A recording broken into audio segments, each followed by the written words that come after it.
મિત્રો, રક્ષક જ ભક્ષક બને એવી ભયંકર ઘટના થોડાક સમય પૂર્વે બોટાદથી સામે આવી હતી. આપ કદાચ જાણતા હશો, જો મને ફોલો કરતા હો તો. આર્યન નામના 17 વર્ષના એક માસૂમ, એટલે તમે જોવું તો એને લાગે 13-14 વર્ષનું બાળક લાગે, એવા 17 વર્ષના માસૂમ મુસ્લિમ સમાજના દીકરાને બોટાદની પોલીસના કર્મીઓએ લગભગ 4-5 કોન્સ્ટેબલોએ ભેગા મળીને અત્યંત બેરહેમીપૂર્વક માર્યો હતો.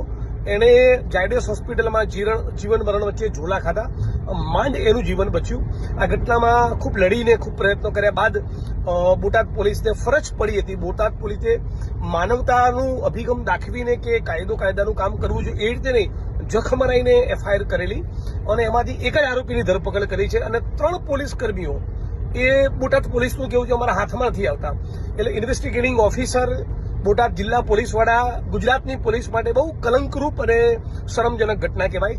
એમના પોતાના દીકરાઓ, જે આ કેસમાં તપાસ કરનારા ઇન્વેસ્ટિગેટિંગ ઓફિસર છે કે બોટાદના એસપી કે ઉચ્ચ અધિકારીઓ છે, એમના દીકરાઓને આવી રીતે ફટકાર્યા હોય, બરાબર કૂટી નાખ્યા હોય, પડા તોડી નાખ્યા હોય, અને પછી એમ કે આરોપી પકડાતો નથી, તો કદાચ હું સમજી શકું.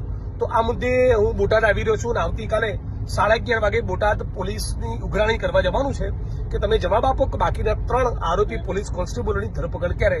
સવારે 10:30ની આજુબાજુ આર્યન જે દીકરાને માર્યો હતો એના ઘરે જઈને એની મુલાકાત લઈશ અને 11:30 વાગે આપ તમામ લોકોને મોટી સંખ્યામાં જોડવા માટે વિનંતી કરું છું કે બોટાદ પોલીસ પાસે જવાબ માંગવાનો છે કે બાકીના 3 અક્યુઝ પોલીસ કર્મીઓની ધરપકડ ક્યારે, અને આ મુદ્દે અમને આવેદનપત્ર પણ આપવાનું છે. એટલે તમામ બોટાદવાસીઓ જે સમાનતામાં, ન્યાયમાં, કાયદામાં, બંધારણમાં માનતા હોય એ તમામ લોકોને મોટી સંખ્યામાં ઉપસ્થિત રહેવા વિનંતી કરું છું. બોટાદ પોલીસના આજ પ્રમાણે કોઈ ટોર્ચર કે અન્ય બોટાદ પોલીસની ક્રિમિનલ એક્ટિવિટી વિશે પણ તમે જાણતા હો તો પણ મારી નોટિસ ઉપર લાવો અને મારી સાથે તમે કાલે જોડાઓ. આવતીકાલે 11:30 વાગે બોટાદ એસપી કચેરી.